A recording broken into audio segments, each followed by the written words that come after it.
aí, eu quero trazer para vocês aqui um debate que está acontecendo neste momento e que nós não podemos fugir deste debate. E é um debate que vem muito a calhar na temática deste evento: direitos humanos e trabalho decente, discriminação nas relações de trabalho. É sobre isso que eu quero falar. Vejam só, a convenção, ela estabelece o que vem a ser a deficiência. O modelo social de deficiência. Deficiência é a interação de impedimentos mais barreiras. A convenção não estabelece, o texto da convenção não estabelece o mecanismo pelo qual a deficiência será reconhecida. Isto não está no texto da convenção. O legislador nacional, no Estatuto da Pessoa com Deficiência, Lei Brasileira de Inclusão, ele estatuiu a avaliação biopsicossocial. Artigo 2º, parágrafo 1º, a avaliação da deficiência, quando necessária, será biopsicossocial, realizada por equipe multidisciplinar e interdisciplinar e considerará, enfim, série de impedimentos que a lei ali traz. E aí, o debate que temos tido é algumas leis, elas estabelecem que determinados impedimentos pessoais, determinadas condições, elas implicam no reconhecimento de que aquela pessoa que tem uma dessas condições é uma pessoa com deficiência. Cito como exemplo ali a Lei 12.764, a lei que trata do transtorno do espectro autista, a Lei da visão monocular, a Lei da surdez unilateral e agora, mais recentemente, a Lei da fibromialgia. E o debate que se coloca é o seguinte: será que estas leis, diante do que temos aqui de modelo social de deficiência no âmbito da convenção, diante do que temos da previsão da Lei Brasileira de Inclusão, essas leis seriam constitucionais?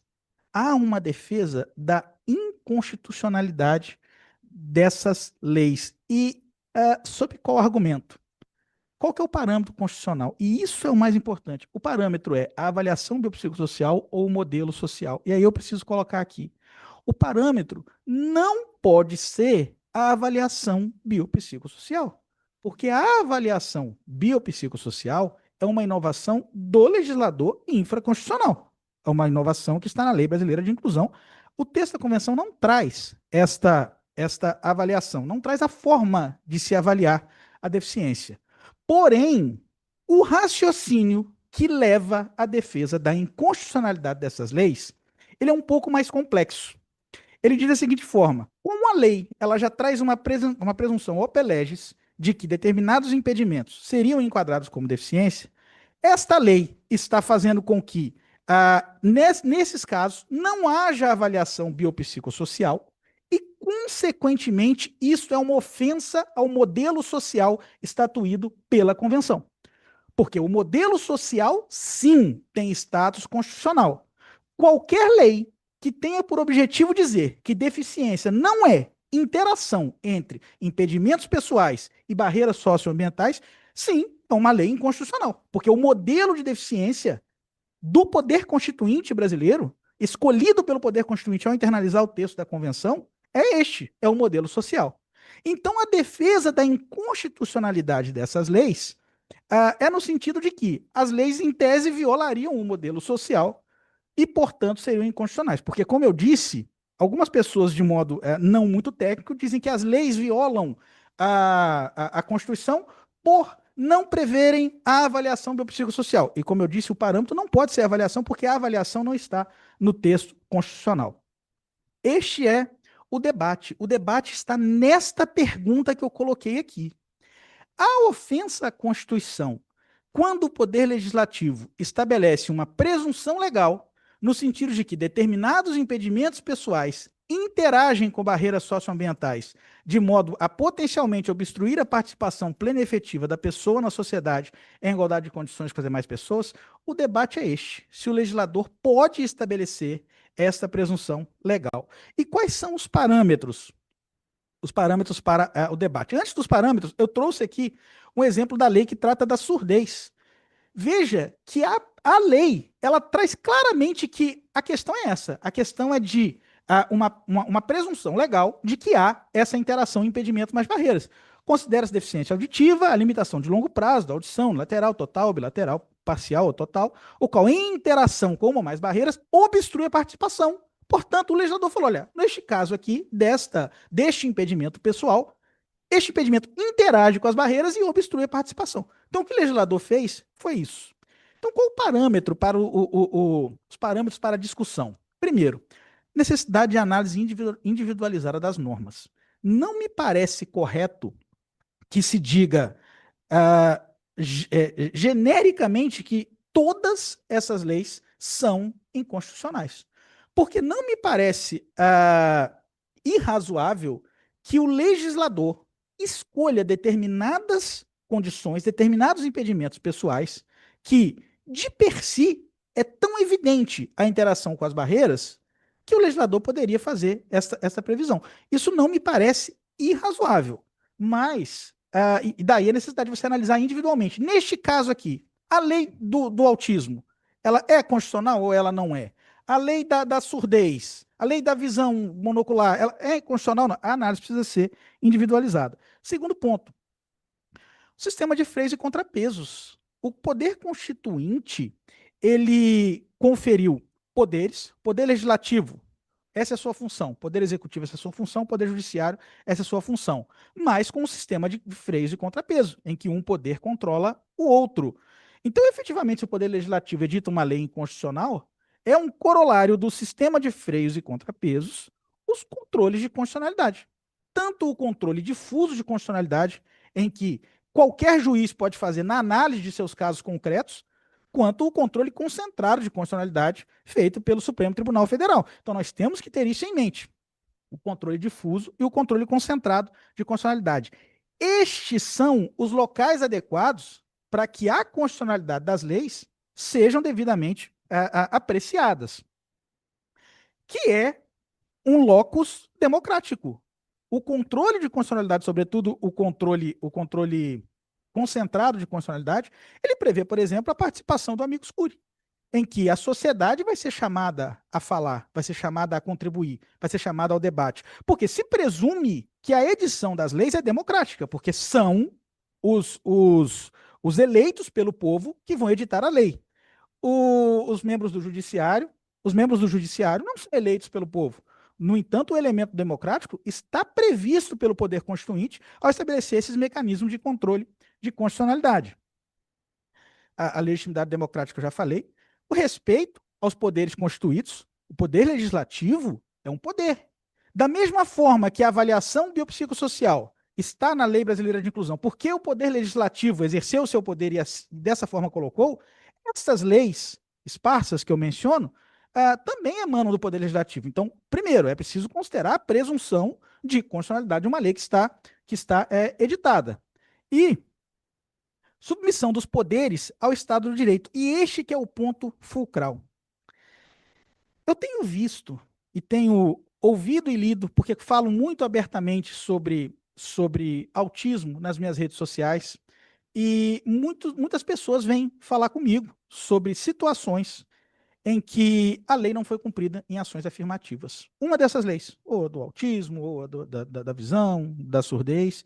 E, lógico, por dever do ofício, eu, enquanto magistrado, não posso falar, comentar sobre caso concreto, dar orientação jurídica, então eu simplesmente não respondo. Se alguém me mandar uma mensagem na rede social e eu não responder, é porque eu estou rigorosamente com a rigidez mental que é típica do autismo, seguindo a deontologia do cargo. Eu não respondo, mas eu leio tudo, eu percebo que isso está acontecendo. Por mais que haja um debate acalorado, um debate importante sobre a constitucionalidade dessas leis, não é dado ao poder executivo, e aí eu digo a função executiva, que muitas vezes é exercida pelo poder judiciário, pelo poder legislativo, ao, por exemplo, promover um concurso público. Não é dado ao administrador público deixar de cumprir uma lei porque não gosta dela, ou porque, eventualmente, acha essa lei inconstitucional. E o que tem ocorrido neste âmbito de discriminação das relações de trabalho é que, em muitos concursos públicos, as leis não estão sendo cumpridas, porque, eventualmente, tem esse debate da inconstitucionalidade da lei. Como eu disse, Debate sobre inconstitucionalidade tem o seu lugar traçado pelo poder constituinte. O poder constituinte conferiu poder ao poder legislativo. O poder constituinte disse, legislador, você pode fazer a lei. Se você contrariar a Constituição, tem aqui o seu controle. O seu controle nas mãos do Poder Judiciário. Portanto, o Poder Judiciário pode, nos casos concretos, ou no Supremo Tribunal Federal, no controle concentrado. O Poder Legislativo pode, eventualmente, revogar uma lei. Agora, o administrador público deixar de aplicar uma lei porque a considera inconstitucional, porque não gosta dela, que espécie de anarquia estaremos instituindo se for dado ao administrador público ou qualquer pessoa, por não gostar de uma lei, deixar de aplicar esta lei? Então é isso que a gente precisa chamar a atenção, porque o debate ele se transformou em alguns grupos, e infelizmente eu digo isso, como algo já dado como certo. Eu estava em muitos grupos de WhatsApp que envolvem pessoas com deficiência e tudo. Eu falo muito pouco, mas eu leio tudo. Um artigo de uma pessoa lá no grupo, ou um artigo de terceiro, eu não lembro bem, mas que a pessoa dizendo assim, não, a questão está resolvida. Nós já debatemos aqui e, de fato, as leis são inconstitucionais. O único caminho para o reconhecimento da deficiência é a avaliação biopsicossocial. As leis são inconstitucionais, então nós já resolvemos, nós já debatemos. Cara pálida, nós quem? Foi o Poder Legislativo que revogou a lei? Foi o Poder Judiciário que declarou a lei inconstitucional? Nós quem? As leis têm presunção de constitucionalidade até que haja uma decisão em contrário. E não me parece que essas leis, logicamente, uma ou outra, na análise do seu caso concreto, nós podemos ter alguma coisa de inconstitucionalidade ali. Mas não me parece que é pela incompatibilidade das leis com a avaliação biopsicossocial. A avaliação biopsicossocial, eu trago ela aqui, instituída pela Lei Brasileira de Inclusão, ela tem uma multiplicidade de finalidades da avaliação. Ela não passa tão somente por reconhecer a deficiência. É reconhecer a deficiência, é entender quais as adaptações que aquela pessoa vai precisar para o cargo, é entender quais as adaptações o ambiente precisa fazer, a instituição, a organização precisa fazer para receber aquelas pessoas. E a avaliação biopsicossocial, que é um ato administrativo complexo, porque ela traz justamente a opinião multidisciplinar da medicina, da psicologia, do serviço social, biopsicossocial por conta disso, ela é um ato administrativo. E como todo ato administrativo, ela deve se submeter aos rigores da lei. O ato administrativo, isso parece simples o que a gente está falando, né? Mas nesse debate parece que as pessoas esqueceram disso. O ato administrativo precisa obedecer à lei. Então, se eu estou numa avaliação biopsicossocial de uma pessoa em que há uma presunção, uma dessas presunções legais, eu posso descumprir a lei. Ok, a lei me traz que você eventualmente é pessoa com deficiência. Vamos ver o que você precisa. Vamos avançar. Vamos determinar aqui quais são as adaptações que você precisa. Isso não significa que a avaliação biopsicossocial ela precisa receber a documentação que a pessoa traz para comprovar a sua deficiência como isenta de erros, isenta de falhas. Não, a avaliação é o momento em que isso seja efetivamente fiscalizado. A avaliação, eventualmente, pode concluir. Chega uma pessoa autista com uma documentação médica. Ora, na avaliação nós temos médicos avaliando, nós temos psicólogos avaliando. Eles podem simplesmente olhar, simplesmente não, né, complexamente, olhar essa documentação e falar, não, isso aqui é insuficiente. Aqui, a sua avaliação biopsicossocial é no sentido de que você não tem prova suficiente de que você preenche esta condição. Se isso ocorrer e essa situação for judicializada a posteriori e chega para mim enquanto julgador, eu vou ter que submeter a perícia, porque é uma opinião técnica que a pessoa traz dos seus médicos assistentes em confronto com uma outra opinião técnica da avaliação. Eu tenho de submeter a perícia, afinal de contas, essa pessoa preenche ou não essa condição que a lei prevê. Só que o que temos visto são avaliações biopsicossociais que o resultado é o seguinte: não, você é autista, mas você não é pessoa com deficiência. Gente, aí chega para o juiz julgar, eu não preciso de perícia, isso aqui é ilegal. É um ato administrativo ilegal. Então não significa dizer, se a gente chega à conclusão da constitucionalidade das leis, não significa dizer que estamos voltando ao paradigma médico, que estamos dizendo que basta um laudo médico, porque, gente, esse debate está criando uma categoria de pessoas que é essas pessoas que têm laudo e não têm deficiência. As pessoas que defendem a inconstitucionalidade das normas, muitas vezes mencionam pessoas que não parecem pessoas com deficiência como uma pessoa que tem laudo e não tem deficiência. Gente, mas tem o controle. O controle é feito aqui na avaliação biopsicossocial. Não tem ninguém jogando fora a avaliação biopsicossocial. A avaliação biopsicossocial é sempre necessária. Ela precisa ser instituída, ela precisa ser regulamentada pelo Poder Executivo. Ela é sempre necessária. Mas não significa necessariamente que ela é incompatível com as previsões legais, com as presunções legais. Há alguns argumentos que eu vejo nesse debate. Ah, daqui a pouco a fila preferencial vai estar maior que a fila normal. Eu ouvi isso numa mesa bastante importante como essa, este argumento. E, gente, a fila da assistência social está cheia, como sempre esteve. A fila da saúde está cheia, como sempre esteve. A fila das incapacidades está cheia, como sempre esteve. Agora, a fila das capacidades não está cheia. Eu trago dados aqui do CNJ colhidos por mim essa semana. Os tribunais, percentual de pessoas com deficiência em todos os tribunais. E olha, parabéns aqui ao TRT da 12ª região. É o segundo tribunal ali que mais tem pessoas com deficiência nos seus quadros. Mas percebam que a reserva de vagas para pessoas com deficiência é de 5%. Não tem um tribunal que chega a 5%. Nos últimos 3 concursos da magistratura do Paraná, houve um magistrado com deficiência ingressando, este que vos fala. No concurso anterior ao meu não teve ninguém, no concurso atual não teve ninguém. Onde estão as pessoas com deficiência? Elas estão escondidas por esse discurso de que daqui a pouco a fila preferencial vai estar maior que a fila normal. Não está. A fila da assistência social, sim, sempre estará. Por isso que o nosso desafio é aquele que eu coloquei na frase do início. É muitas vezes parecer capaz demais para sermos reconhecidos enquanto pessoas com deficiência, muitas vezes aparecer deficiente demais para sermos reconhecidos enquanto capazes. Outro argumento que eu vi, que na avaliação biopsicossocial de pessoas que trazem essa documentação médica, não apenas do autismo, mas para alguma outra condição, candidatos que, ao serem questionados sobre barreiras ou adaptações necessárias para exercer o cargo, respondiam nenhuma.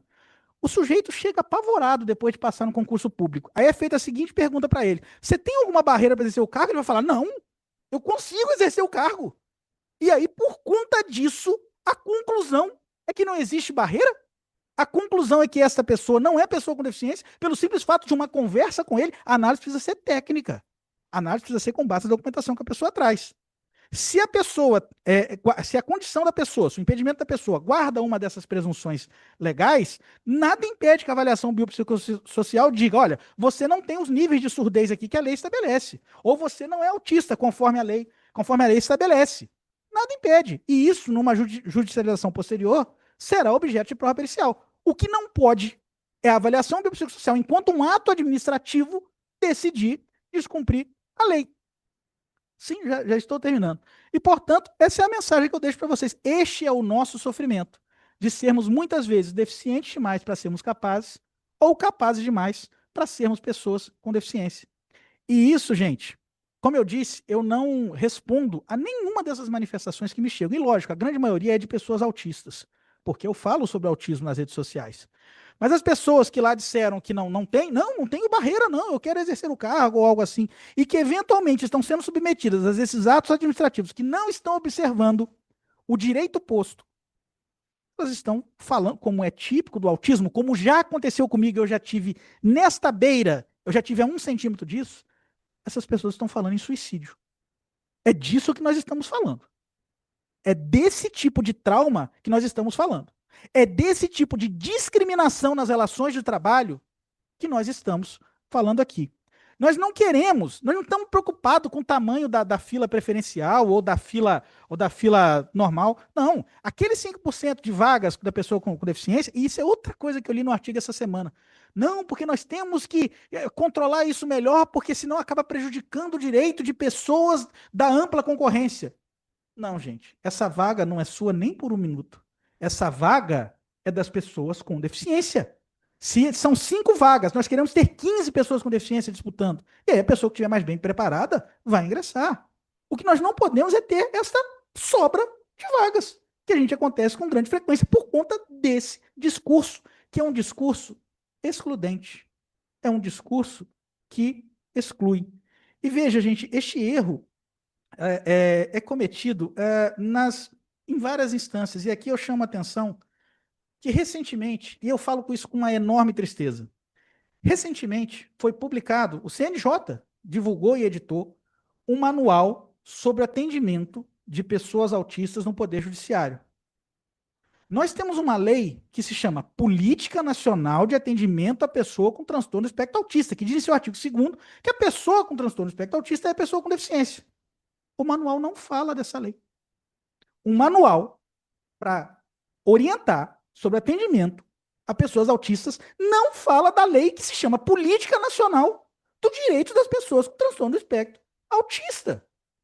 Gente, o manual ele deve servir para orientar a aplicação do direito posto e não para pôr o direito.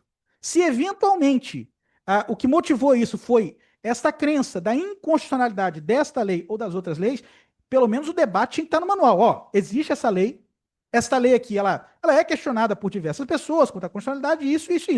Você está orientando, você está ressalvando o debate. Agora, simplesmente ignorar, falar que não existe esta lei, isso foi um equívoco.